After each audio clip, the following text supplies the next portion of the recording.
উটের মধ্যে আল্লাহ তাআলা দুইটা আলাদা জিনিস দিয়েছেন যা কোনো প্রাণীকে দেন নাই। পৃথিবীর সমস্ত প্রাণী যতটা পানি লোড করে ততটা আনলোড করে, শুধুমাত্র উট একমাত্র পানি যতটা পান করে সবটা পেশাব করে বের করে দেয় না। পিওর পানি রাখার মতো একটা চেম্বার তার বডির মধ্যে আছে, সেখানে পানি জমা করে রাখে। নাম্বার 2, পৃথিবীর প্রত্যেক প্রাণী অক্সিজেন যতটা গ্রহণ করে সবটা ছেড়ে দেয়, আবার নতুন করে গ্রহণ করে। পৃথিবীর একমাত্র প্রাণী উট যতটা অক্সিজেন গ্রহণ করে সবটা ছেড়ে না, কিছুটা অক্সিজেন রাখার মতো লাংসের কাছে তার একটা আছে যেখানে প্রিজার্ভ করে রাখে অক্সিজেন। পানিও আছে, অক্সিজেন আছে। কেন? কারণ হলো মরুভূমিতে সাইমুম হয়, বালুর ঝোড়ো হাওয়া। এই বালুর ঝোড়ো হাওয়া শুরু হলে 2 দিন 3 দিন 4 দিন 5 দিনও থাকে, আপনাদের জানা আছে। তখন মানুষেরা টের পায়, যার যার বাসায় দরজা বন্ধ করে দেয়। কিন্তু উট যাবে কোথায়? ও তো মরুভূমির প্রাণী, সে যাবে। উট যখন টের পায় যে মরুভূমিতে ঝোড়ো হওয়া শুরু হয়েছে, সে তখন সামনের পাও দিয়ে সামনের বালুগুলো সরাইয়া এর ভিতরে তার মাথাটা, গলা তো অনেক লম্বা, অর্ধেকটা গলা মাথা শুদ্ধ ওই মরুভূমির ভিতরে ঢুকায় দেয়। এই অবস্থায় সে অন্তত 5 দিন থাকতে পারবে।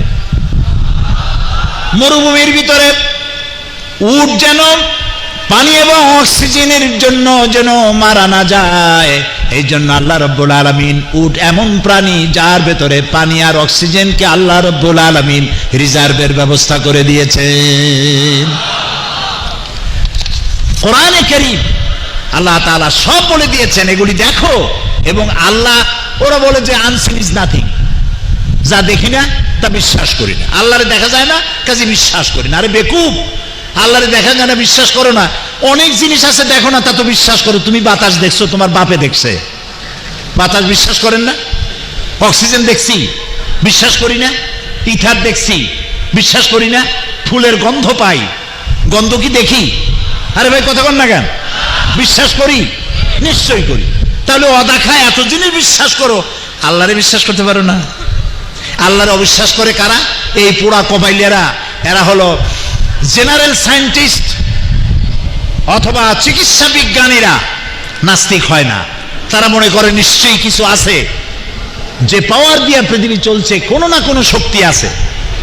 আর যারা দর্শন পড়ে আর সাহিত্য পড়ে, দর্শন আর সাহিত্য পড়ার ঠেলায় বুদ্ধি হয় বেশি, বুদ্ধির চোটে মাথা হয়ে যায় ইন্টারন্যাশনাল এয়ারপোর্ট, মাতার আর দৌলি, চুল থাকে না মোটেও। বুদ্ধিজীবী আছে না আমাদের দেশে? বুদ্ধিজীবী আর কুশী, এগুলো বেশি বোঝে। বেশি বোঝার কারণে there is no God, there is no God. God আছে কিনা মরো আগে, মরলে তো পরে রাষ্ট্রীয় মর্যাদা দেওয়া হয়, সেলুট মারা হয়, তারপরে কবরে সেলুট মারবে কি দিয়ে সেটা পরে টের পাবা। প্রিয় ভাই সব, কোরআনের মুআজিজা দেখুন।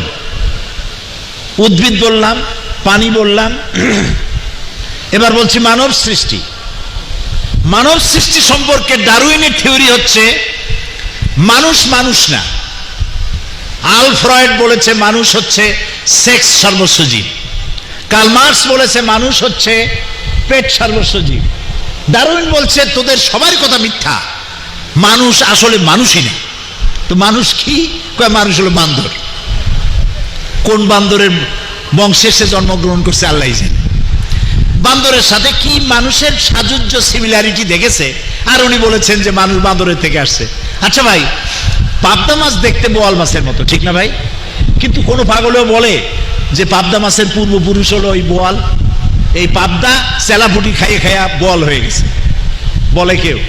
কেউ বলে না। কিন্তু এই পাগলে বলেছে মানুষ আসছে বান্দর থেকে। এখন মানুষ আসলো কোত্থেকে, এই কথা ডারউইনের বাপও বলতে পারবে না। মানুষ কোত্থেকে আসছে, কেমনে আসছে, এই কথা কে বলতে পারবে? আরো জোরে বলেন। আল্লাহ রাব্বুল আলামিন সূরা আত-তারিকের 5 নম্বর আয়াতে আল্লাহ তাআলা বলেন, ফালইয়ানজুরিল ইনসানু মিম্মা খুলিকা মিম্মা দাফিকিন ইয়াখরুজু মিন বাইনিস সুলবি ওয়াত তারাইব। মানুষ এতটুকু লক্ষ্য করে না যে তাকে আমি কি জিনিস দিয়ে তৈরি করেছি। পিতার বক্ষপিঞ্জর, পিতার পৃষ্ঠদেশ এবং মাতার বক্ষপিঞ্জর থেকে সবেগে নির্গত এক ফোঁটা পানি দিয়ে আমি তাকে সৃষ্টি করেছি। এবং তাকে আমি ইয়াখলুকুকুম ফি বুতুনি উম্মাহাতিকুম খালকাম মিন বাদি খালকিন ফি যুলুমাতিন সালাত, তিনটি অন্ধকারের ভেতরে আমি তাকে রেখেছি মায়ের পেটে। কয়টা অন্ধকার? তিনটি অন্ধকারের মধ্যে রেখেছি।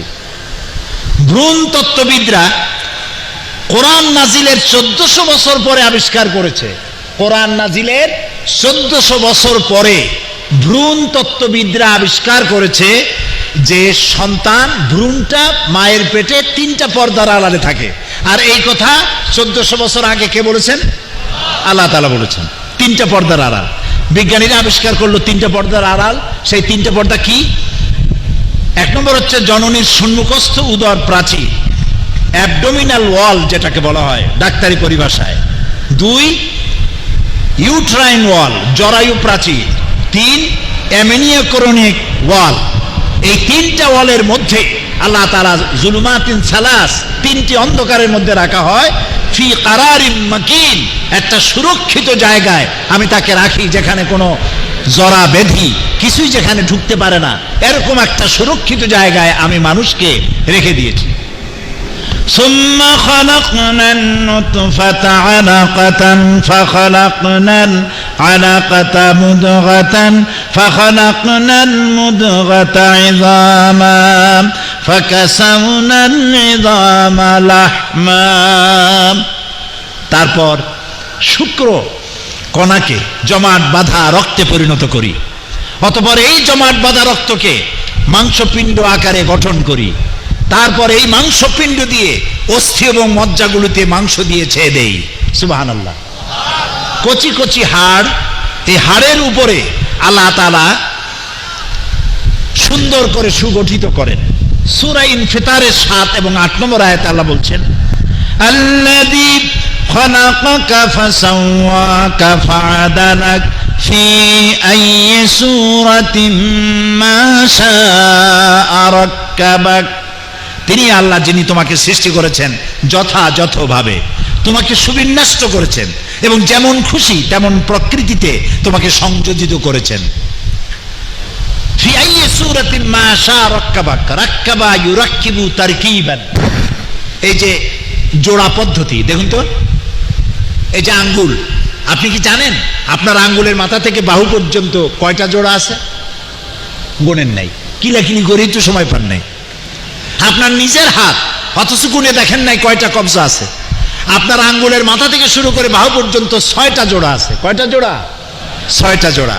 আঙ্গুলগুলোর ভিতরে যদি জোড়া না থাকতো, কবজা, কবজা বুঝেন তো, এই কবজা যদি না থাকতো তাহলে এটা হাত হইতো না, এটা হইতো একটা কাঁটা চামচ। বুঝেন তো, কাঁটা চামচ। এই দিয়ে ভাত আপনি নিজে মাখাইতেও পারতেন না, নিজের খাবার। এই কোনোতে যদি কবজা না থাকতো, হাত ক্লোজ হয়ে মুখে খাবার দিতে পারতো না, হাত হইতো একখান লাঠি। তাহলে আপনি এই লাঠি দিয়া 2 জনে খাইতে বসতেন 2 হাতের মাথায়, একজন খাওয়াই দেবে এরে, ও খাওয়াই দেবে তারে। তাও আবার হাত ক্লোজ হবে না বলে কাঁটা চামচের মতো মুখের মধ্যে হাত না ঢুকিয়া আঙ্গুলগুলো নাকের মধ্যেও ঢুকতে পারতো। সুবহানাল্লাহ কবেন না? হাঁটুতে কবজা, কোমরে কবজা, পায়েতে কবজা, ঘাড়ে কবজা, যাতে আপনি ঘাড় ঘুরাইতে পারেন। ঘাড় যদি ঘুরাইতে না পারতেন, খালি সামনের দিকেই চলতেন ডাইনোসরের মতো। আহারে, আল্লাহ তাআলা কি সুন্দর করে বানালেন, আর বলছেন তুমি তাকাও, তোমাকে আমি কিভাবে বানাইছি, একটু তাকায় দেখো তো কত সুন্দর করে আমি তোমারে বানালাম। তারপরে শ্রবণ এবং দর্শন অনুভূতি তোমাকে দিলাম। ভ্রূণ মায়ের পেটে যখন থাকে, সর্বপ্রথম শ্রবণ ক্ষমতা তাকে দেওয়া হয়। 24 সপ্তাহ পরে বাচ্চা শুনতে পায়, ভ্রূণ শুনতে পায়। এর 28 সপ্তাহ পরে তার দর্শন অনুভূতি দেওয়া হয়। সূরা দাহরের মধ্যে আল্লাহ তাআলা বলছেন, ইন্না খালাকনাল ইনসানা মিন নুতফাতিন আমশাজিন নাবতালিহি ফাজআলনাহু সামিআন বাসীরা। আমি অবশ্যই মানুষকে সৃষ্টি করেছি সংমিশ্রিত শুক্রের দ্বারা। একটি বিন্দু থেকে তাকে পরীক্ষা করব বলে, অতবার আমি তাকে শ্রবণ শক্তি দিয়েছি, দর্শন শক্তি দিয়েছি, দেখার জন্য দুটো চোখ পেয়েছি। এই চোখ দুটো প্রিয় ভাই সব, এই চোখ দুটো কপালের উপরে কুমিরের মতো যদি হতো তাহলে কেমন হতো? ফুটবল খেলতে গিয়া এক গোলেই চোখ শেষ, আছাড় খাইতেন চোখ স্যান্ডউইচ হয়ে যেত। এই চোখ দুটোকে আল্লাহ তাআলা দুইটা হাড্ডির মাঝখানে রাখছেন, দেখছেন তক্ক করে? সুবহানাল্লাহ বলবেন না? দুই হাড়ের মাঝখানে চোখ, যাতে করে আপনি ভুট হয়ে যদি পড়েন, বল এসে যদি লাগে, যে কোনো অবস্থায় চোখ সেভ হয়ে যাবে। সুবহানাল্লাহ। এই চোখের পাতায় দেওয়া হয়েছে কতগুলি পশম, যা দিয়ে আপনি পলক মারেন। এই চোখে যে পলক মারেন তাকে আপনি ইচ্ছে করে মারেন না অটোমেটিক? অটোমেটিক। কেন? কারণ হলো এই পৃথিবীতে অসংখ্য পলুয়েশন, ধুলার বালি উড়ে বেড়াচ্ছে বাতাসের সাথে, চোখের মধ্যে প্রবেশ করছে। এটাকে ক্লিন করার কোনো ব্যবস্থা দুনিয়ার কাছে নাই। আপনার চোখ যাতে নষ্ট না হয়ে যায়, আল্লাহ রাব্বুল আলামিন চোখের মধ্যে এক প্রকারের মেডিসিন আকারে পানি রেখে দিয়েছেন। আপনি পলক মেরে মেরে প্রতি মুহূর্তে আল্লাহ রাব্বুল আলামিন ওই পলকের মাধ্যমে চোখকে ক্লিন করে দিতেছেন। সুবহানাল্লাহ, সুবহানাল্লাহ। চোখের শুকরিয়া, সারা জীবন যদি চোখের শুকরিয়া আদায় করতে চাই, সেজদা করে আদায় করতে পারবো কি? যার চোখ নাই সেই জানে কি নিয়ামত হারাইছে। আরে আমার মায়ের দেখি না, এই সুন্দর পৃথিবী দেখি না, চোখ কত বড় নিয়ামত। আল্লাহ তাআলা একদিকে সূরা বালাতে বলছেন, আলাম নাজআল লাহু আইনাইনি ওয়া লিসানান ওয়া শাফাতাইন। আমি কি তাকে দুটো চোখ দেই নাই? আমি কি তাকে একটি জিহ্বা এবং দুটি ওষ্ঠ দেই নাই? সুবহানাল্লাহ বলেন। আল্লাহ দুটো চোখ দিলেন, একটা জিহ্বা দিছেন। একটা জিহ্বায় একটা মেশিন কত টেস্ট গ্রহণ করছেন। একটা জিহ্বা দিয়া উটের গোশত মজা একরকম, খাসির আর এক রকম, মুরগির আর এক রকম, লুট্টে ফিশের আর এক রকম, শুটকি মাছের আর এক রকম, লাল শাকের এক রকম, পুঁই শাকের আর এক রকম, হারিসের এক রকম, সারিদের আর এক রকম, আপেলের এক রকম, আঙ্গুরের এক রকম, হাজারো টেস্ট একটা মেশিন দিয়া। সুবহানাল্লাহ বলেন। এই মেশিনের নাম কি? জিহ্বা। এরপরে রয়েছে 32টা দাঁত। কত বড় নিয়ামত! এই যে দাঁতগুলো আল্লাহ সাজায় দিয়েছেন, দাঁতের সাথে জিহ্বার দারুণ বন্ধুত্ব। জিহ্বা দাঁতের সাথে বন্ধুত্ব করতে চায়, কিন্তু দাঁত স্বীকার করতে চায় না। দেখছেন, দাঁতের মধ্যে যদি কিছু একটা ঢোকে, জিহ্বা যে কি গুতাগুতি করে ওটার বাইর করে দেওয়ার জন্য। কিন্তু এই দাঁতগুলি জিহ্বারে যদি কোনো কায়দায় পায়, এমন কামড় মারে।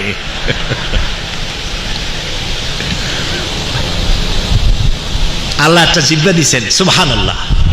দুটা ঠোঁট দিছেন, আপনি ঠোঁট নাড়তেছেন, জিহ্বা নাড়তেছেন। আপনার মনের আবেগ এবং মনের বক্তব্যগুলো ভাষার আকর ধারণ করে অন্যের কানে পৌঁছে দিচ্ছে। সুবহানাল্লাহ,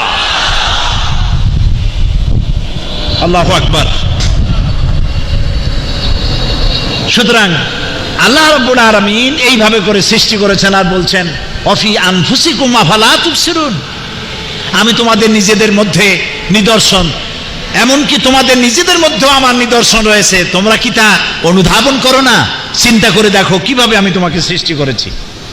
আল্লাহ তাআলা সৃষ্টি করলেন, মায়ের পেটের মধ্যে বাচ্চা হইল। বাচ্চা এখন খাবে কি? যখন তার ক্ষুধা লাগলো, তার নারীর সাথে, মায়ের নারীর সাথে একটা সংযোগ করলো, এরকম একটা তার দিয়ে দিল।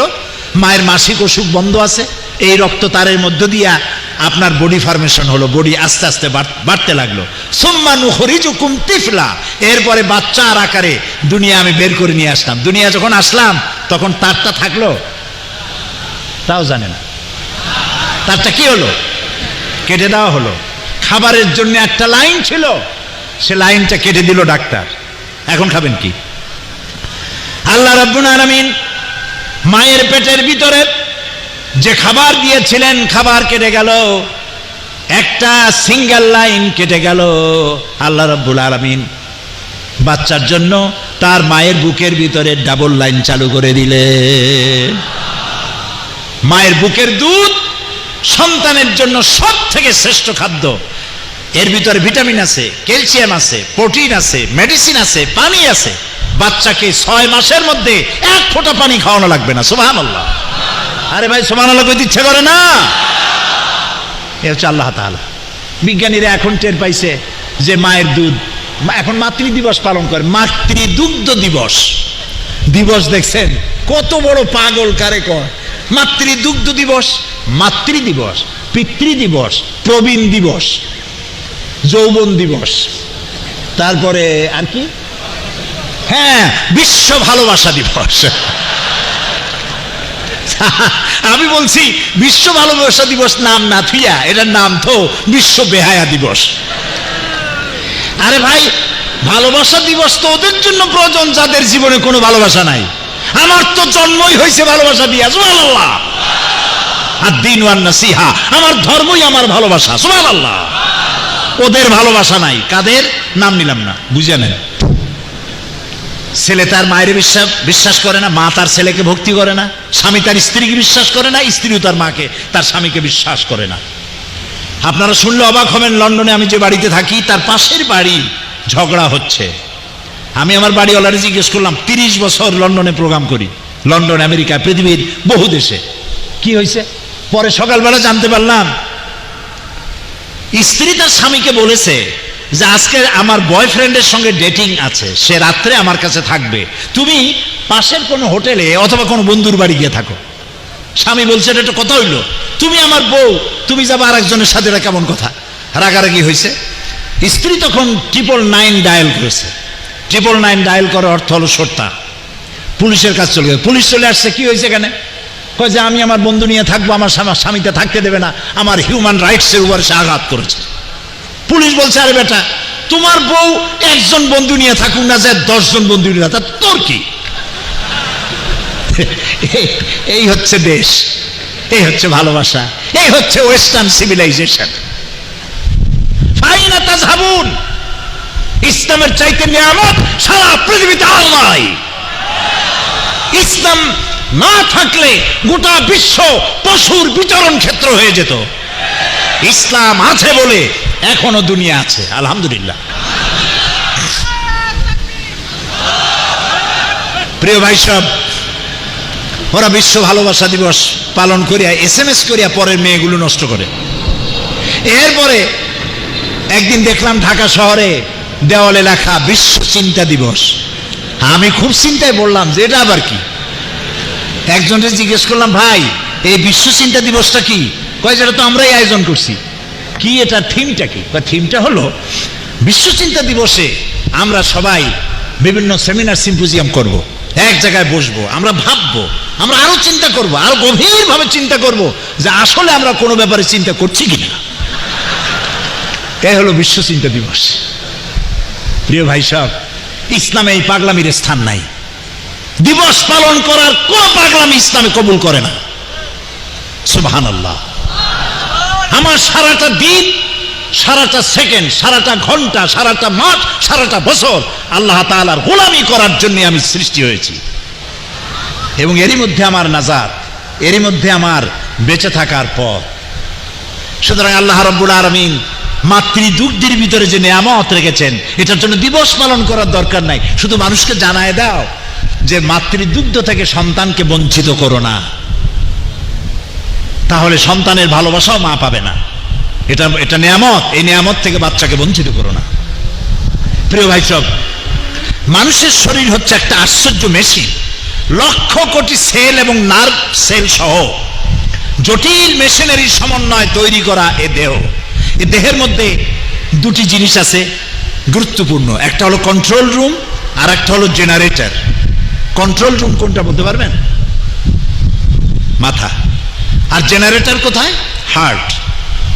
এই দুটো জিনিস মানুষকে, সবই নিয়ামত, কিন্তু এই দুইটা জিনিস মানুষকে পরিচালিত করে। আপনি আর আমি যা খাই এটাকে বলা হয় কার্বোহাইড্রেট। কার্বোহাইড্রেট হচ্ছে চাউল জাতীয় খাদ্য, আটা জাতীয় খাদ্য, চিনি জাতীয় খাদ্য, ডাল জাতীয় খাদ্য। এই খাদ্যগুলো কার্বোহাইড্রেট। এগুলো খেলে পরে সুগার তৈরি হয়, রক্ত তৈরি হয়। এই রক্তগুলি সারা শরীরে সাপ্লাই করার জন্য অসংখ্য নার্ভ সিস্টেম আল্লাহ তাআলা করেছেন। আর রক্তগুলিকে সঞ্চালন করার জন্য সিস্টোলিক অ্যান্ড ডায়াস্টোলিক, সংকোচন সম্প্রসারণ এর মাধ্যমে এভাবে করে করে হার্ট রক্ত সাপ্লাই করছে মাথা থেকে শুরু করে পা পর্যন্ত। যেখানে রক্ত যেতে পারে না সেই অঙ্গ কি হবে? প্যারালাইজড হয়ে যাবে। এই জন্য যারা বেশি খায়, এখানেও আমাদের অনেক ভাইরা দেখছি বাংলাদেশি, তা দেখে চেনা যায় না, এই দেশি মনে হয়। হাঁটতে থাকলে দরজা হাত দিয়ে খোলা লাগে না, পেটের ধাক্কায় দরজা খোলা সারা। এত খান কেন? একটু কম খান। বেশি খায় লাভ নাই। খাইয়া মানুষ মরে না, না খাইয়া মানুষ মরে না, খাইয়া মরে। এই যে চর্বি জাতীয় খাদ্য যা খেলেন, রক্তের ভিতরে চর্বি তৈরি হইয়া হার্টের ভিতরে যে সমস্ত বড় করোনারি আর্টারি, এরকম মোটা মোটা তার আছে হার্টের মধ্যে, যা দিয়ে রক্তগুলি সঞ্চালন হয় গোটা বডিতে। এই তারের ভিতরে, ওর ভিতরে গিয়া এখানে চর্বিগুলো জমে জমে জায়গাটাকে সংকুচিত করে দেয়, ফলে রক্ত যাতায়াত করতে পারে না, অ্যানজাইনা হয়, হার্টের বেদনা শুরু হয়। তখন ডাক্তার নিয়ে হসপিটালে শোয়া এনজিওগ্রাম করে, এনজিওগ্রাম করে জানতে পারে যে তার হার্ট 75% or 99% ব্লকেজ। তখন তাকে বাইপাস অপারেশন করতে হয়।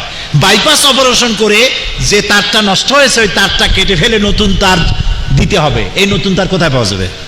গরুর তার দিবেন? ছাগলের? আল্লাহ রাব্বুল আলামিন মানুষের এই সমস্যা হতে পারে এটা তিনি জানেন, যেহেতু মানুষ তিনি সৃষ্টি করেছেন। হার্টের বাইপাস অপারেশনে যতগুলি তার লাগবে আল্লাহ রাব্বুল আলামিন মানুষের প্রত্যেকের পায়ের ভিতরে, হাতের ভিতরে স্পায়ার পার্টস হিসেবে কতগুলি তার রেখে দিয়েছেন। কার্ডিয়াক যারা অপারেশন যারা করে, সার্জারি যারা, তারা হাত কেটে পা কেটে রগগুলি নিয়ে হার্টের ভিতরে পচা জায়গা বাদ জায়গা ফেলে দিয়ে নতুন তার লাগায় দিয়ে আবার তার রক্ত সঞ্চালনের ব্যবস্থা করে দেয়। সুবহানাল্লাহ, আল্লাহু আকবার। এরপর কন্ট্রোল রুম। এই কন্ট্রোল রুমের ভিতরে রয়েছে ঘিলু, মগজ। খাইছেন? আরে মানুষের মগজ না, এমনি মগজ খাইছেন না? এই মগজের ভিতরে রয়েছে কতগুলি সেল, CELL সেল, অসংখ্য সেল। কোন সেল, একটা সেল তার কাজ হলো অনুভূতি, আর একটা হলো শোক, আর একটা দুঃখ, আর একটা আশ্চর্য বোধ হওয়া, আর একটা চিন্তা, আর একটা হলো মেধা, আর একটা হলো প্রজ্ঞা, আর একটা হলো মেমোরি। নানান ধরনের সেল আছে। মেমোরি সেল যেটা, এই মেমোরি সেল সম্পর্কে বিজ্ঞানীরা বলছেন যে পৃথিবীর সমস্ত ডাটা এবং ইনফরমেশন বলতে যা আছে সব যদি একটা মানুষের মেমোরি সেলের মধ্যে ঢুকানো হয়, তারপরেও 1000 ভাগের 1 ভাগ জায়গা ভরা হবে না। আল্লাহু আকবার, আল্লাহু আকবার, আল্লাহু আকবার। এই কন্ট্রোল রুম আপনাকে ডিসিশন দেয় কত দ্রুত। রাস্তায় হাঁটতেছেন, হঠাৎ করে আপনি দেখলেন সাপ, অন্ধকার রাত, চলতে গিয়ে সাপের সাথে দেখা, চোখ দিয়ে দেখছেন, চোখ এটাকে ট্রান্সফার করেছে আপনার বুদ্ধি ছেলের কাছে। বুদ্ধি বলে দিল হাতে যদি লাঠি থাকে বাড়ি মার, আর যদি লাঠি না থাকে অ্যাবাউট টার্ন, বাড়ির দিকে ডাবল মার্স। এই সিদ্ধান্ত দিতে কয় মিনিট লাগছে? 1 সেকেন্ডও লাগে নাই। চেয়ারে বসে কাজ করতেছেন বাংলাদেশ, হঠাৎ করে অনুভব করলেন পাঁজরে একটা ইঞ্জেকশনের নিডিল ঢুকাই দিয়েছে। কেটা? কে কন্ত? হ্যাঁ, মশা। বুঝতে পারছেন? একজনে কয় যে, আমাকে জিজ্ঞেস করছে যে আচ্ছা আল্লাহ সব নাকি বানাইছে মানুষের উপকারের জন্য, এই মশা দিয়ে কি উপকার?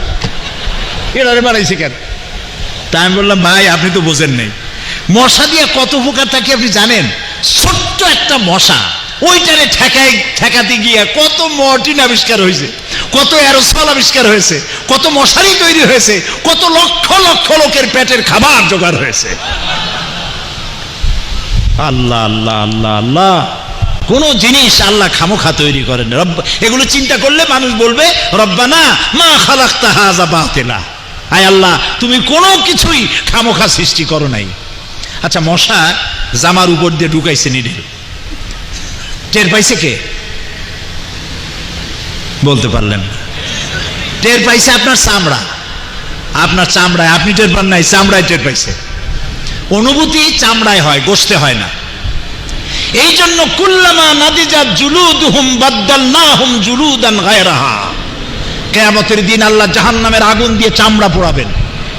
গায়ের চামড়া যখন পুড়ে যাবে আবার নতুন করে চামড়া পরায় দেওয়া হবে। নাউযুবিল্লাহ, বলেন নাউযুবিল্লাহ। আল্লাহ তাআলা এই শাস্তি থেকে তোমার কাছে পানাহ চাই। বলেন আমিন, জোরে বলেন আমিন। আল্লাহুম্মা আজিরনা মিনান নার, বলেন আল্লাহুম্মা আজিরনা মিনান নার, আল্লাহুম্মা আজিরনা মিনান নার, আল্লাহুম্মা আজিরনা মিনান নার।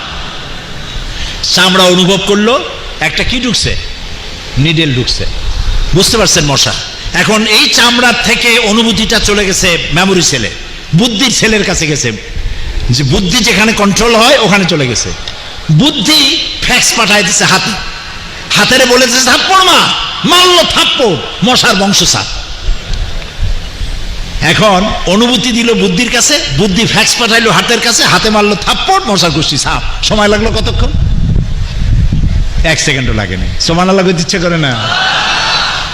আল্লাহ রাব্বুল আলামিন এভাবে মানুষের শরীর তৈরি করেছেন, গঠন করেছেন, আর এগুলো চিন্তা ভাবনা করার জন্য বলেছেন। আমরা যতই চিন্তা করব আমরা ততই আল্লাহ তাআলার এই বিষয়গুলি আমরা জানতে পারবো, বুঝতে পারবো। এরপরে আল্লাহ তাআলা বলছেন আমাদেরকে, কোরআন এটা হচ্ছে মহাবিশ্বের মহাবিস্ময়। কোরআন হচ্ছে মহাবিশ্বের মহাবিস্ময়। আল্লাহ তাআলা বলছেন আফালা ইয়াতাদাব্বারুনাল কুরআনা আম আলা কুলুবিন আকফালুহা, তারা কি মনোযোগ সহকারে কোরআন নিয়ে চিন্তা ভাবনা করে না, নাকি তাদের অন্তরগুলি তালা লাগানো রয়েছে? তোমাদের অন্তরে কি তালা লাগছে? তোমরা কি কোরআন নিয়ে চিন্তা করো না? কে বলছেন? বলেন কে বলছে? আল্লাহ। এমন কোরআন যে আমরা চিন্তা করি না, আমরা পড়ি না, আমরা কি করি? কোরআন মাথায় রাখি, সুমা দেই, আর এই রমজান মাসে তেলাওয়াত করি। আমাদের দেশে রোজার শেষে এক জায়গায় বসে তারপরে আলোচনা করে, ভাই আমার পুত্রবধূ এবার রমজানে 13 খতম, আমার স্ত্রী 9 খতম, আমার মেয়ে 15 খতম, আর আমি না পড়েই খতম। কোরআন শরীফ খতম করার জন্য পাঠাইছে আল্লাহ। আহারে, কোরআন যে কি নিয়ামত যদি বুঝতাম আমাদের কপাল পুড়তো না।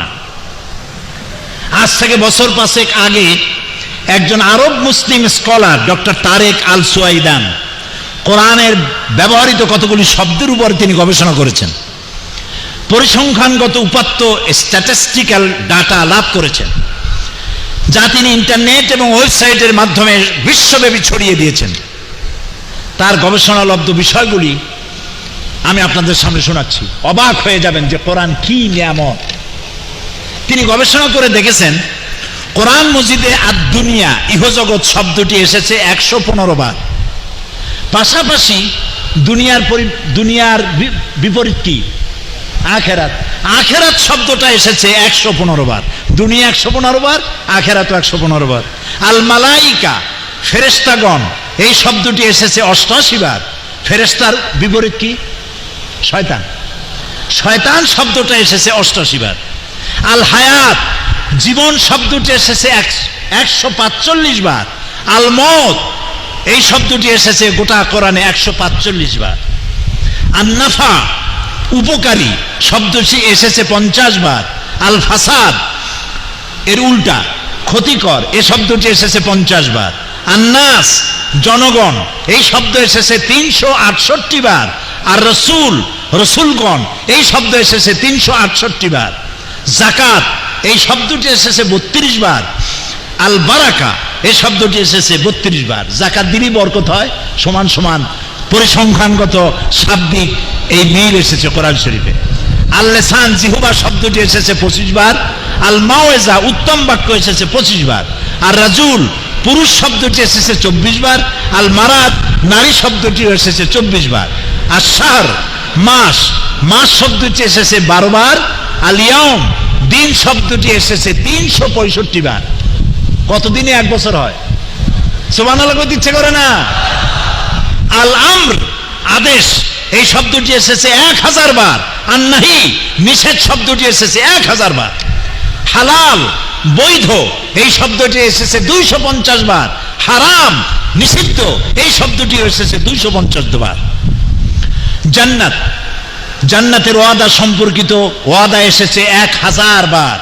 পক্ষান্তরে জাহান্নামের ভীতি প্রদর্শনমূলক আয়াত এসেছে 1000 বার। সংখ্যা তত্ত্বের দিক থেকে রহস্যময় গাণিতিক সূত্রে গ্রথিত এমন বিস্ময়কর কিতাব পৃথিবীতে আর একটিও নাই। সুবহানাল্লাহ। পৃথিবীতে সব থেকে বহুল পঠিত গ্রন্থের নাম কোরআন, যা দিনেও পড়ে রাতেও পড়ে সব সময় পড়ে। পৃথিবীতে একটা সেকেন্ড নাই এমন যখন কোরআন তেলাওয়াত হয় না। আপনি চিন্তা করেন, দুবাইয়ের মানুষ সব যখন ঘুমায় থাকে তখন আমেরিকায় কি করে? এখানে রাত, আমেরিকায় কি দিন। কোথাও জোহর, কোথাও মাগরিব, কোথাও এশা, কোথাও ফজর। সারা পৃথিবীতে এমন একটা সময় নাই যখন আল্লাহর কোরআন তেলাওয়াত করা হয় না। সুবহানাল্লাহ ওয়া বিহামদিহি। এজন্য আল্লাহ তাআলা বলছেন, আফালা ইয়াতাদাব্বারুনাল কুরআনা ওয়ালাউ কানা মিন ইনদি গায়রিল্লাহি লাওয়াজাদু ফীহি ইখতিলাফান কাসীরা। তারা কি কোরআন সম্পর্কে গভীরভাবে চিন্তা গবেষণা করে না? এই কোরআন যদি আল্লাহ ছাড়া অন্য কারো পক্ষ থেকে নাজিল হতো তাহলে অবশ্যই অসংখ্য বৈপরীত্য এর মধ্যে তোমরা দেখতে পেতে। আল্লাহ তাআলা বলছে। পরিশেষে আমি আপনাদের খেদমতে আরজ করতে চাই, কোরআন এক বিশাল মুজিজা, এর কোনো শেষ নাই। মহাসমুদ্র, প্রশান্ত মহাসাগর, আটলান্টিক মহাসাগরের শেষ আছে, কোরআনের কোনো, বলেন এটাকে আমি বললাম? কে বলছে? আল্লাহ নিজেই বলছেন সূরা কাহফ, قُلْ لَوْ كَانَ الْبَحْرُ مِدَادًا لِكَلِمَاتِ رَبِّي لَنَفِدَ الْبَحْرُ قَبْلَ أَن تَنفَدَ كَلِمَاتُ رَبِّي وَلَوْ جِئْنَا بِمِثْلِهِ مَدَدًا। আল্লাহ রাব্বুল আলামিন বলেন, আমার নবী আপনি বলে দেন, তাম পৃথিবীর সমস্ত সমুদ্র আর মহাসমুদ্রের পানিগুলি যদি কালি হয়ে যায় আর সবগুলি দিয়ে যদি আমার রবের কালেমার ব্যাখ্যা লেখা যদি শুরু হয়ে যায়, লিখতে লিখতে তাম পৃথিবীর সমস্ত পানিগুলি শেষ হয়ে যাবে, আবার সমুদ্র কালি দিয়ে ভরা হবে, আবার লেখা হবে, আবার শেষ হয়ে যাবে, কিন্তু আমার রবের কালেমার ব্যাখ্যা লেখা শেষ হবে না। সুবহানাল্লাহ বিহামদিহি। প্রিয় ভাই সব, কোরআন শুধুমাত্র সওয়াবের নিয়তে তেলাওয়াতের জন্য অবতীর্ণ হয় নাই, কোরআন একটা মৃত্যু প্রায় জাতিকে জিন্দা করে দিয়েছিল। সুবহানাল্লাহ বলেন। এই কোরআন যে মক্কা নগরীতে নাজিল হলো, মক্কার মদিনায় যে সব লোকেরা মরুভূমিতে রাখাল ছিল, এই রাখালগুলিতে উট আর ছাগল ভেড়ার রাখালগুলিকে কোরআন সেনাপতি বানিয়েছে, দিগ্বিজয়ী সেনাপতি বানিয়েছে। এই কোরআন মরুভূমির রাখালদেরকে বিচারক, ন্যায় বিচারক, বিচারপতি বানিয়েছে। এই কোরআন উট ছাগল ভেড়া রাখালগুলিকে ন্যায় বিচারক বাদশা বানিয়ে দিয়েছে। সুবহানাল্লাহ, সুবহানাল্লাহ। সেই কোরআন আমাদের কাছে আছে, অথচ এই কোরআন থেকে আমরা শুধু চুমাই দেই, মাথায় লাগাই, কোরআন থেকে কিছু গ্রহণ করতে চাই না। আমি আশা করব আজকে যে আলোচনা হলো, কোরআন বোঝার জন্য আপনাদের আগ্রহ বৃদ্ধি প্রাপ্ত হবে। আমার এই আশাটা কি ঠিক? আমার এই আশাটা কি বাস্তব? আল্লাহ তাআলা কোরআন বোঝার জন্য সকলের মনের ভিতরে আগ্রহ সৃষ্টি করে দিই। আমরা বলি আমিন। প্রিয় ভাই সব, আমি শেষ পর্যায়ে এসেছি। অনেক দূর থেকে আপনারা এসেছেন, আবার যেতেও হবে অনেক পথ। সেই জন্য আমি আর লম্বা করব না।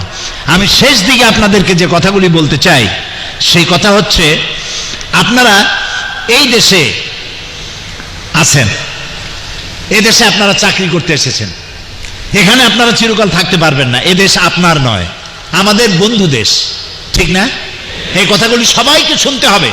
এবং এই কথাগুলি অন্তত 5 লক্ষ প্রবাসী বাংলাদেশি এই দুবাইতে যারা বসবাস করে, আমার এই কথাগুলি আপনারা তাদের কাছে পৌঁছে দেওয়ার দায়িত্ব নেবেন। বলেন ইনশাআল্লাহ। সেই কথাগুলি হলো এই, দুবাই সরকার আমাদের ভ্রাতৃপ্রতিম সরকার, আমাদের বন্ধু দেশ, মুসলিম দেশ। এ সরকারের বহু ভালো কাজ আছে। ইউরোপ আমেরিকার লোকেরা এখানে বাড়ি কেনে, এখানে আসতে চায়। হিউম্যান রাইটস অ্যান্ড সিকিউরিটি, নিরাপত্তার দিক থেকে, মানবাধিকারের দিক থেকে দুবাই, আরব আমিরাত পৃথিবীর মধ্যে 1 নম্বরে চলে গেছে। আলহামদুলিল্লাহ, বলেন না আলহামদুলিল্লাহ। এই সরকারের অনেক ভালো ভালো কাজ আমার বাংলাদেশের 5 লক্ষ মানুষকে ঠাঁই দিয়েছে। এই 5 লক্ষ মানুষের প্রত্যেকটার সাথে যদি 5 জন করে ফ্যামিলি মেম্বার আমি ধরি, তাহলে 5 গুণ কত হবে? চিন্তা করেন, হিসাব করেন, কত মানুষের পেটের খাবারের জোগাড় এখান থেকে বাংলাদেশ পাচ্ছে। আপনাদের রেমিটেন্স দিয়ে বাংলাদেশ গঠন হচ্ছে, আপনাদের প্রবাসীদের এই টাকা পয়সা দিয়ে। সুতরাং এই দেশের আইন কানুনের প্রতি আপনাদেরকে শ্রদ্ধা জানাতে হবে। কুয়েতে যে ঘটনা ঘটেছে, আনফরচুনেটলি সৌদি আরবে যা ঘটেছে, তার পুনরাবৃত্তি শারকুল আওসাতে, মধ্যপ্রাচ্যে কোথাও ঘটুক, আমরা তা চাই না। আপনারা চান? অবশ্যই চাই না। সুতরাং এই সরকারের আইন মানা আপনাদের জন্য ওয়াজিব। সরকারের আইন মেনে চলবেন, আপনারা ভালো কাজ করবেন, যেখানে কাজ করেন কাজের হক আদায় করবেন। মসজিদে আজান হলে আপনাদের নামাজ পড়তে নিষেধ করা হয়? নিষেধ করা হয়? নামাজ না পড়ে যদি আপনি ঘোরেন, তাহলে আপনি বাংলাদেশের বদনাম করলেন। আর বাংলাদেশের একজন বদনাম করলে, এখানে অ্যাম্বাসাডার আছেন একজন বাংলাদেশি, বাংলাদেশে একজন রাষ্ট্রদূত আছে না? তাও কথা কয় না, উনি অফিসিয়াল রাষ্ট্রদূত। আর আপনারা প্রত্যেক বাংলাদেশি বাংলাদেশের নন অফিসিয়াল রাষ্ট্রদূত। আপনারা প্রত্যেকেই একজন রাষ্ট্রদূত। আপনারা একজন আলেম যদি খারাপ কিছু করে, লোকেরা বলে আলেমরা খারাপ। একজন পীর যদি খারাপ করে, বলে পীরেরা খারাপ। বাংলাদেশের একটা মানুষ খারাপ করলে বলবে বাংলাদেশিরা। আপনি কি চান আপনার দ্বারা বাংলাদেশ ক্ষতিগ্রস্ত হোক? সুতরাং এদেশের আইনকে ভঙ্গ করবেন না, খবরদার করবেন না। আপনার যত কষ্ট হোক, আইন ভঙ্গ করবেন না। আইনের প্রতি শ্রদ্ধা জানিয়ে চলবেন। শুধু নিজে আইন মান্য করবেন তাই না, আইন যে অমান্য করে, নামাজ পড়ে না, চুরি মারা করে, কফিলকে না জানায় অন্যত্র চলে গেল, অর্থাৎ বেআইনি কাজ যা করে, সেই বেআইনি কাজগুলো নিজে করবেন না, অন্যকে করতে দেখলে তাকে আপনি বিরত রাখার চেষ্টা করবেন। যদি সে বিরত না থাকে, তাহলে আপনি তাকে পুলিশে ধরায় দিবেন, সে যদি আপনার আত্মীয় হয়। কারণ একটা পায়ে যদি গ্যাংরিন হয়, তাহলে ওটাকে কেটে না ফেললে, গোটা পা কেটে ফেললেও আপনি রোগ থেকে মুক্ত হতে পারবেন না। অপারেশন এখানে জরুরি। সেই জন্য আপনারা মেহেরবানি করে এইখানের এই সরকারের আইন মেনে চলবেন এবং আপনারা আইন কানুন মেনে ভদ্রভাবে চলাফেরা করবেন, যাতে করে এই সরকার বাংলাদেশ থেকে আরো শ্রমিক আনার জন্য উৎসাহিত হয়। এই দায়িত্ব আপনাদের পালন করতে হবে। আপনারা এই দায়িত্ব পালন করবেন নিশ্চয়ই, কি বলেন? এবং প্রত্যেকে 5 ওয়াক্ত নামাজকে সঠিকভাবে আদায় করবেন, বা জামাত মসজিদে গিয়ে নামাজ আদায় করবেন। ওজনে কম দেবেন না, খাদ্যে ভেজাল দেবেন না। যারা ঘড়ির দোকান, আমি দেখেছি অনেক ঘড়ির দোকানদার ঘড়ি বিক্রি করে, ঘড়িটা তৈরি হয়েছে সিঙ্গাপুর অথবা চায়না, ঘড়ি হাতে নিয়ে কয় আল্লাহ রব্বুল কাবা হাজা সুনিয়া মিন ইয়াবান, মারিয়ে দিল আরবিতে, আল্লাহর কসম এটা জাপানের তৈরি। আপনি মিথ্যা কথাটা বললে লাভটা হইল কি? কত লাভ করবেন? কয় টাকা খাবেন? যখন মরে যাবেন এই টাকাগুলি কি সাথে যাবে? বলেন যাবে? যাবে না। সুতরাং মিথ্যা কথা বলা যাবে না, ওজনে কম দেওয়া যাবে না, খাদ্যে ভেজাল দেওয়া যাবে না, রাগারাগি, মারামারি, জিঘাংসা, এই কাজগুলি করা যাবে না। এই কাজগুলি থেকে বিরত থাকতে হবে। দেশকে ভালোবাসতে হবে। বাংলাদেশের জন্য দোয়া করবেন। বাংলাদেশ যেন আল্লাহ তাআলা 15 কোটি মুসলমানকে আল্লাহ যেন শাস্তি না দেন, তাদের উপর যেন দয়া করেন। বলেন আমিন। জোরে বলেন আমিন। আমার দেশ তো সেই দেশ, দেশ আমার গরিব ঠিক, কিন্তু আমার দেশের মানুষেরা নামাজ পড়ে, কষ্ট করে। আমার নিজের চোখে দেখেছি, গরিব চাষি সকালবেলায় পরোটা খাইতে পারে না, রুটি খাইতে পারে না, পান্তা ভাত দিয়া পেঁয়াজের দাম অনেক বেশি, কাঁচামরিচও খাইতে পারে না, খালি পান্তা ভাত কোন রকম খাইয়া গামছা দিয়া কোমর বাঁধিয়া মাঠে নেমে গেল। চাষ করতে করতে দুপুর হয়ে গেছে, ক্ষুধাও লাগছে, তাকায় দেখলো সূর্য ঢলে পড়েছে। লোকটি তখন কাদা পানি দিয়া উজু করিয়া হাল খাড়া, গরু খাড়া করে রেখে কোমরের গামছা খুলিয়া সেই গামছা মাথায় দিয়া জমিনের আইলের উপরে দাঁড়াইয়া আমার গরিব চাষি আল্লাহরে সেজদা দেয়। এ হলো বাংলাদেশের মুসলমান। বাংলাদেশকে ভালোবাসুন, বাংলাদেশকে টিকায় রাখার জন্য চেষ্টা করুন। দেশি বিদেশি সব ষড়যন্ত্রের মোকাবেলায় দেশকে টিকাবার চেষ্টা করুন। আর দেশ টিকে থাকবে শুধুমাত্র আল্লাহর আইন এবং কানুনের মধ্য দিয়ে। দেখছেন, শুধুমাত্র হাত কাটা এবং হাত কাটার গলা কাটা আইন চালু আছে সৌদি আরবে, আরো কিছু ইসলামী আইন আছে। এই ইসলামী আইন থাকার কারণে চুরি ডাকাতি সব থেকে, পৃথিবীতে চুরি ডাকাতি জেনা ব্যভিচার সব থেকে কম কোন দেশে? এই আরব দেশগুলিতে সব থেকে কম, আলহামদুলিল্লাহ বলে। সৌদি আরবে সব থেকে বেশি কম। এটার কারণ হচ্ছে এই কোরআনের আইন যদি অল্প আইন মানে যদি এই হয়, সবটুকুন আইন যদি মানুষ মানতে পারে, তাহলে তাদের অবস্থা কি হবে? এই পৃথিবীটা জান্নাত হয়ে যাবে, আলহামদুলিল্লাহ বলেন। সুতরাং আপনারা মেহেরবানি করে বাংলাদেশের প্রতি শ্রদ্ধা জানাবেন, ভালোবাসবেন, দোয়া করবেন, আর এই দেশের আইন কানুন সর্বাবস্থায় মেনে চলবেন। কৃতজ্ঞতা স্বীকার করবেন যে তারা আপনাদেরকে চাকরি দিয়েছে, থাকার দিয়েছে, পড়ার দিয়েছে, আপনাদের টাকা পয়সা দেয়, সেজন্য শান্তিপূর্ণ পরিবেশ থাকবেন। মহিলাদের ব্যাপারে আমি বলবো, মা বোনেরা যারা এসছেন, মা বোনদের ব্যাপারে নতুন কিছু বলার নাই, সময়ও নাই। আপনারাও বাংলাদেশের সম্মানকে রক্ষা করে চলবেন। কিছু মহিলারা এখানে আসছেন, টিভির মাধ্যমে জানতে পেরেছি, যারা নাকি নানান ধরনের কুকর্মের মধ্যে লিপ্ত হয়েছে। আল্লাহ তাআলা তাদেরকে রক্ষা করুন, আমরা বলি আমিন, আমরা বলি আমিন। এখন দোয়া করবো আল্লাহর কাছে। এই মাহফিলের স্পন্সর করেছেন ওয়েস্টার্ন ইউনিয়ন, মঞ্জু, হ্যাঁ, ও আর এবং মঞ্জু সাহেব, দুইজনে। ওয়েস্টার্ন ইউনিয়ন একটা প্রতিষ্ঠান এবং এক ব্যক্তি মঞ্জু ভাই লিখেছেন, পুরো নাম এখানে দেন নাই, তিনি স্পন্সর করেছেন, দোয়া চেয়েছেন। আর একজন দিনী ভাইয়ের স্ত্রী ডেলিভারিতে কষ্ট পাচ্ছে, তিনি দোয়া চেয়েছেন। আর একজন হাফেজ শরীফ আহমদ ক্যান্সারের রোগী, তিনি দোয়া চেয়েছেন। আর ওমানে শাহরিয়া নামের এক ভাই 1 মাস পূর্বেই অ্যাক্সিডেন্ট করেছেন, এখনো বেহুশ, দোয়া চেয়েছেন। অনেকেই দোয়া চেয়েছে, সবার জন্য দোয়া হবে। এগুলো কি? আচ্ছা, অনেকের দোয়া, সবার জন্য দোয়া হবে। ও আর একজন হাফেজ, গত বছর আপনারা জানেন এই যে মুসাবাকাত যেটা হচ্ছে এখন, কোরআন প্রতিযোগিতা, এতে গত বছর তানজিমুল উম্মাহ ক্যাডেট মাদ্রাসা উত্তরায় যেটা আছে, ওই মাদ্রাসার ছাত্র বাংলাদেশ এখানে প্রথম স্থান অধিকার করেছিল, আলহামদুলিল্লাহ বলে। এবারও বাংলাদেশের একজন ছাত্র এখানে এসছে, নাম জানি না, হাফেজ মুর্শেদ আলম, প্রতিযোগিতায় অংশ নিয়েছে। এই যে এখানে দাঁড়াইছে, ছেলেটার গলা ভেঙে গেছে, সেজন্য পরীক্ষা দিতে পারে, পরীক্ষা দিতে পারে নাই গলার স্বরের কারণে। আপনারা দোয়া করবেন আল্লাহ যেন তার গলার স্বর ভালো করে দেয়, আর গত বছরের মর্যাদা যেন অক্ষুণ্ণ থাকে, বলেন আমিন। আল্লাহ তাআলা মুর্শিদুল আলমকে যেন প্রতিযোগিতা করার মতো তৌফিক দান করে, এবং তাকে যেন আল্লাহ সম্মানজনকভাবে তাকে উত্তীর্ণ হওয়ার তৌফিক দেন, আমরা বলি আমিন। আমরা এখন দোয়া করছি। দোয়ার পরে আরেকটা জিনিস আপনাদেরকে বলে রাখি, এটা আপনাদেরও আবেগ, আমারও আবেগ। অনেক বছর পর দেখা হলো তো, সবাই চাই আমরা মুসাফা করি। আমি তো চাই যে মুসাফা তো ভালো, কোলাকুলিও করি, কিন্তু এত মানুষ যদি আমার সাথে কোলাকুলি আর মুসাফা করার চেষ্টা করে, তা আমার তো সেহরি পর্যন্ত যাওয়া লাগবে না, তার আগেই সর্বনাশ হয়ে যাবে। এই জন্য কোলাকুলি, মুসাফা ইত্যাদি করা থেকে আমরা বিরত থাকি। আমি বিদায় বেলায় আপনাদেরকে একটা সালাম দেব, সেই সালামের জবাব আপনারা দিবেন তখন। এখন আমরা মোনাজাত করিনি, ওইটার জন্য আমরা বিরত থাকি, যেন আমরা গেটের কাছে চাপাচাপি না করি, যার যার দিকে আমরা নিরাপদে চলে যেতে পারি। আল্লাহ যেন তৌফিক দেন, আল্লাহুম্মা আমিন। সুবহানাকা আল্লাহুম্মা ওয়া বিহামদিকা নাস্তাগফিরুকা ওয়া নাতুবু ইলাইক। লা ইলাহা ইল্লাল্লাহুল আযীমুল হালিম। লা ইলাহা ইল্লাল্লাহু রাব্বুল আরশিল আযীম। লা ইলাহা ইল্লাল্লাহু রাব্বুস সামাওয়াতি ওয়া রাব্বুল আরশিল কারীম। আয় আল্লাহ তাআলা, হাজার হাজার মুসলমান নরনারী বাংলাদেশি দুবাই ঈদগাহ ময়দানে গভীর রাত্রে রমজান মোবারকে তোমার দরবারে হাত তুলেছি।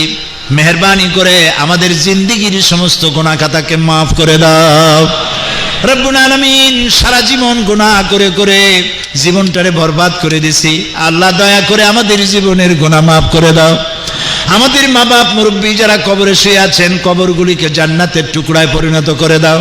রব্বির হামহুমা কামা রব্বায়ানি সগীরা, পড়েন সবাই, রব্বির হামহুমা কামা রব্বায়ানি সগীরা। আয় আল্লাহ তাআলা, এ দুবাইতে 5 লক্ষাধিক আমার দেশের লোকেরা কাজ করে। অনেকের মা বাপ অসুস্থ, দেশে খবর পেয়েছে, যেতে পারে না, মারা গেছে তাও যেতে পারে নাই। আল্লাহ তাআলা যাদের মা বাপ মারা গেছে জান্নাত নসিব করে দিও। যাদের মা বাপ অসুস্থ, আল্লাহ দয়া করে তাদেরকে সুস্থ বানায় দিও রব্বুল আলামিন। আমাদের স্ত্রী পুত্র পরিজন যা দান করেছো, সবগুলোকে দিনদার, ইমানদার, নামাজি, পরহেজগার বানায়া দাও। আয় আল্লাহ তাআলা, তাম পৃথিবীতে মুসলমানেরা যত জায়গায় বিপদে আছে, বিপদগ্রস্ত মুসলমানদের তুমি সাহায্যকারী হয়ে যাও। আল্লাহ তাআলা আমাদের প্রিয় জন্মভূমি বাংলাদেশ, বাংলাদেশের উপরে তোমার রহমত নাজিল করো, তোমার আযাব আর গজব তুমি উঠায় নাও। আল্লাহ তাআলা বাংলাদেশের জনগণকে তুমি শাস্তি দিও না। আল্লাহ তুমি দয়া করে 3 লক্ষ মসজিদ, লক্ষ লক্ষ মাদ্রাসা মসজিদের দেশ আল্লাহ বাংলাদেশে কোরআনের রাজ তুমি কায়েম করে দাও। রব্বুল আলামিন তুমি আমাদের দেশের উপরে তোমার রহমত নাজিল করো। আল্লাহ তাআলা তুমি দয়া করে তোমার রহমত দিয়ে মালামাল করে দাও। দেশি বিদেশি সব রকমের ষড়যন্ত্রের হাত থেকে বাংলাদেশের স্বাধীনতা, সার্বভৌমত্ব কিয়ামত পর্যন্ত আল্লাহ তুমি হেফাজত করো। আল্লাহ তাআলা এই দুবাই সরকারের উপরে তোমার রহমত নাজিল করো। সুলতান জায়েদ আন নাহিয়ান যিনি এই দেশকে গঠন করেছেন, তিনি দুনিয়া থেকে বিদায় হয়ে গেছেন, তার কবরটাকে জান্নাতের টুকরা বানায় দাও, তাকে জান্নাতের মেহমান বানায় নাও।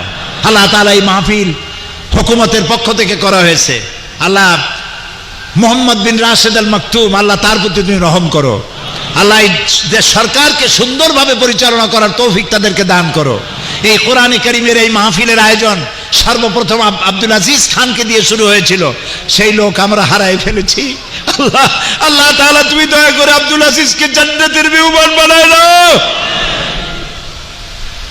আল্লাহ তাআলা তুমি তার প্রতি দয়া করো। তার স্ত্রী পুত্র পরিজন যাদেরকে রেখে গেছেন আল্লাহ তুমি তাদের সাহারা হয়ে যাও। আর একজন বেঁচে আল্লাহ তাআলা তুমি তোমার আরশ থেকে আমাদের দিকে রহমতের নজরে তাকাও। আমাদের চেহারা দেখলে তোমার রাগ করবে, তোমার রাগ হবে, কারণ আমরা গুনাহগার, কিন্তু তোমার নাম রহমান রহিম। তুমি আমাদের চেহারা না দেখে আমাদের চোখের পানি দেখো, আমাদের ভাষা শোনো। আল্লাহ তুমি বোবার ভাষাও বোঝো, আমাদের ভাষা বুঝে আমাদের মাফ করে দাও। আল্লাহ আল্লাহ আমাদেরকে ক্ষমা করে দাও। এই মাঠ থেকে আমাদেরকে গুনাহ নিয়ে বাড়ি ফেরত যেতে দিও না, গুনাহ মাফ করে দাও। আল্লাহুম্মা লা তারুদ্দানা খাইবিন, আল্লাহুম্মা লা তারুদ্দানা খাইবিন। আল্লাহ তাআলা একেবারে কিছু না দিয়া খালিয়াতে ফেরত দিও না। ভিক্ষুকের মতো তোমার দরবারে হাত তুলেছে মাবুদ, আমরা ভিক্ষুক। তুমি বলেছো ওয়াল্লাহু গানিয়্যুন ওয়া আনতুমুল ফুকারা, আমরা গোষ্ঠী শুদ্ধ, আমরা ফকিরের গোষ্ঠী। আল্লাহ তুমি গানি, আমাদের দিলে তোমার কোনো অভাব হবে না, আমাদের মাফ করে দাও। আল্লাহ আল্লাহ তাআলা আমাদেরকে মাফ করে দাও। আল্লাহ সবাই বলেন আল্লাহ আমাদের মাফ করে দাও। আল্লাহুম্মা ইন্নাকা আফুন কারীম, আল্লাহুম্মা ইন্নাকা আফুন কারীম, আল্লাহুম্মা ইন্নাকা আফুন কারীম তুহিব্বুল আফওয়া ফাফু আন্না। আল্লাহ আমাদের সবাইকে তুমি মাফ করে দাও। আল্লাহ এই দেশের রৌদ্রের তাপ সহ্য হয় না, কিয়ামতে কেমনে সূর্যের নিচে দাঁড়াবো? আল্লাহ পারবো না। 3000 বছর ধরে জাহান্নামের আগুন তুমি উত্তপ্ত করেছো, জাহান্নামে চলতে পারবো না মাবুদ। রক্ত মাংসের শরীর নিয়ে আগুনে কেমনে চলবে মানুষ? আল্লাহ বেহেশত ভিক্ষা চাই, জাহান্নাম থেকে মাপ চাই। আল্লাহুম্মা আজিরনা মিনান নার, আল্লাহুম্মা আজিরনা মিনান নার, আল্লাহুম্মা আজিরনা মিনান নার। বলো সবাই আল্লাহুম্মা আজিরনা মিনান নার। আল্লাহ আমাদের খালি হাতে বেরোতে হবে। মা বোনেরা যারা এসেছে আল্লাহ মা বোনদের হেদায়েত নসিব করো, পর্দায় থাকার তৌফিক দাও। আল্লাহ তাআলা মা বোনদের এমন জীবন যাপনের তৌফিক দাও যাতে করে কিয়ামতে হযরত আয়েশা খাদিজার সঙ্গে হাসর নসিব হয়ে যায়। আল্লাহ তাআলা মুসলমানেরা আজকে পৃথিবীতে সব থেকে বেশি মাজলুম, কিছু নাই, অসহায়, বন্ধু নাই, সব থেকে কষ্টে আছে, জ্বালায় আছে। আমাদের ফিলিস্তিনি ভাইরা মাইর খেতে শেষ হয়ে গেল বাবু। আমাদের কি আছে বাবু তোমার রহমত ছাড়া? তুমি রাগ করলে আমরা যাবো কই? আল্লাহুম্মা আইজ্জিল ইসলাম ওয়াল মুসলিমিন, আল্লাহুম্মা আহলিকিল কাফারাতা ওয়াল মুবতাদিআতা ওয়াল ইয়াহুদা ওয়াল মুশরিকিন, আল্লাহুম্মা শাত্তিত শামলাহুম, আল্লাহুম্মা মাযজিগ জামাআহুম, আল্লাহুম্মা দাম্মির দিয়ারাহুম, আল্লাহুম্মা খাররিব বুনিয়ানাহুম, আল্লাহুম্মা ইয়া মুনজিলাল কিতাব ওয়া মুজরিয়াস সাহাব সারিয়াল হিসাব হাজিমিল আহজাব, আল্লাহুম্মা ইহজিমহুম ওয়া জালজিলহুম ওয়ানসুরনা আলাইহিম। আল্লাহুম্মা জাআলনা মিনাত তাওয়াবিন ওয়াজআলনা মিনাল মুতাতাহহিরিন ওয়াজআলনা মিন ইবাদিকাস সালিহিন ওয়াজআলনা মিনাল্লাযিনা লা খাউফুন আলাইহিম ওয়া লা হুম ইয়াহজানুন। আল্লাহ তাআলা এই বিশ্বাস নিয়ে আমরা হাত নামাচ্ছি যে আমাদের সব কথা তুমি শুনেছো আর দয়া করে তুমি কবুল করেছো। ربنا تقبل منا إنك أنت السميع العليم وتب علينا إنك أنت التواب الرحيم سبحان ربك رب العزة عما يصفون وسلام على المرسلين الحمد لله رب العالمين بحق لا إله إلا الله محمد رسول الله। السلام عليكم ورحمة الله।